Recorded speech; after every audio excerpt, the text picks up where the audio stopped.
안녕하세요. 트레이딩 장이에요. 이번 동영상에서는 이렇게 차트를 여러가지 보조지표를 다 넣어서 사용하시는 분들은 한번 이 영상 시청해 주시길 바라겠습니다. 이 유튜브 영상이나 강의 동영상들을 보고 이 좋다고 하는 지표들을 전부 다 넣어놓고 매매를 하시는 분들이 많은데요. 이게 과연 올바른 방식일까? 여기에 대해서 이야기 한번 해보도록 하겠습니다. 영상을 시청하시기 전에 구독과 좋아요 한 번씩 부탁드리고 해외증권사를 사용하시면 나스닥 1계약 기준 150만원, 최소증거금 0.01계약 기준 15,000원부터 해외 선물 거래가 가능합니다. 자세한 사항은 댓글 혹은 더보기란에 있는 셀프 계좌 개설 영상을 참조하시길 바라겠습니다. 제가 서론에서도 조금 말씀드렸지만 이 해외 선물 투자자분들에게 한 번은 꼭 드리고 싶었던 이야기입니다. 가끔 가다가 일부 투자자분들 사용하고 계신 차트를 보시면 이렇게 여러가지 보조지표들을 세팅하고 매매를 하시는 분들이 꽤 많습니다. 예를 들어 보자면 볼린저 밴드, 일목균형표, 엔벨로프, 이동평균선, 또 이동평균선도 20일, 60일, 120일 여러가지 선들도 있겠죠. 거기다가 오실레이터 지표로는 RSI, 스토캐스틱만 넣어놓긴 했는데 이 외에도 MACD 등등 이제 우리가 사람들이 좋다고 많이 사용하는 것들을 강의 영상들이나 설명해주는 걸 보시고 다 때려박으신 분들 상당히 많을 거라 예상됩니다. 그런데 정확하게 말씀드릴 수 있는 것이 이건 굉장히 잘못된 매매 방식이라고 설명드리고 싶습니다. 물론 개인적으로 모든 차트를 띄워놓고 관망만 하고 내가 종합적으로 한 번에 모두가 같은 신호만 나왔을 때 포지션을 선정한다라는 분들도 있긴 하겠지만 실제로 여러분들이 차트 매매를 할 때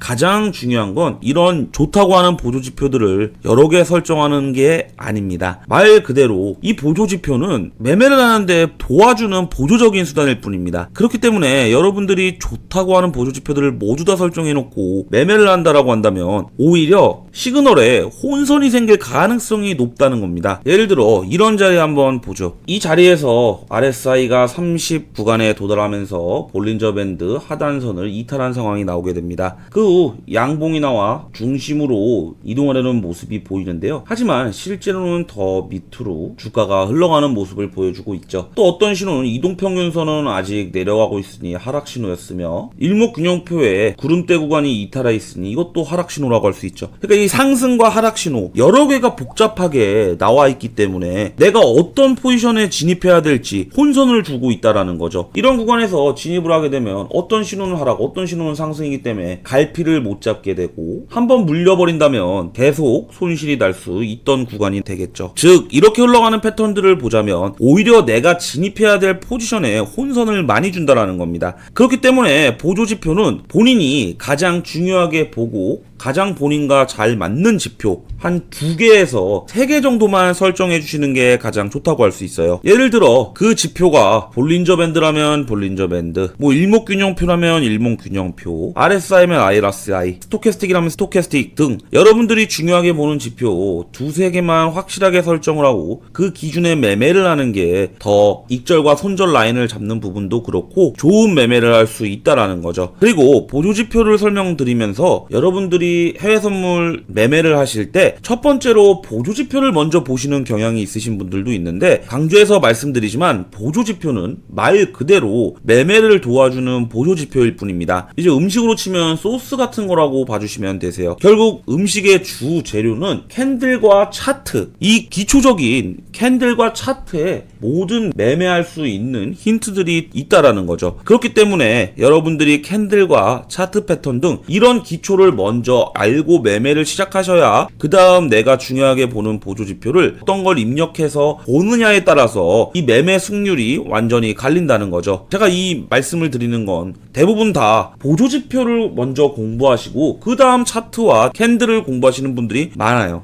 그러나 보조지표나 트레이딩 기술과 같은 이런 개념들은 가장 마지막에 배우셔도 상관없으니까 가장 중요한 기초를 먼저 다뤄보시길 바라겠습니다. 그리고 가끔 초보 투자자분들 중에서도 처음부터 본인이 갖고 있는 자본금 대비 큰 금액으로 해외 선물 투자를 시작하시려는 분들이 많아요. 이 해외 선물 투자는 많은 사람들도 알고 계시겠지만 하이 리스크, 하이 리턴입니다. 그렇기 때문에 여러분들이 처음 시작하신다고 하시면 소액부터 차근차근 감을 잡아 보신 다음에 점점 규모를 커져가는 그런 그림을 추천드리겠습니다. 이 해외증권사에서는 최소증거금 0.01 계약 기준 15,000원부터 해외 선물 거래가 가능하다 보니까 초보 투자자분들이 차근차근 시작해보기 좋습니다. 그렇기 때문에 여러분들이 적은 돈 10만원이라든지 뭐 20만원, 30만원 이런 소액으로도 해외 선물 거래를 할 수 있다 보니까 이 해외증권사를 통해서 한번 기초부터 차근차근 시작해보시길 추천드리도록 하겠습니다. 자세한 내용은 아래 더보기란에 있는 셀프 계좌 개설 영상과 고정 댓글에 있는 고객센터로 연락을 주신다면 해외증권사 계좌 개설부터 활용 방법까지 상세하게 설명드리도록 하겠습니다. 자, 오늘 동영상은 여기까지 하도록 하겠습니다. 지금까지 트레이딩 장이었습니다. 시청해주셔서 감사합니다.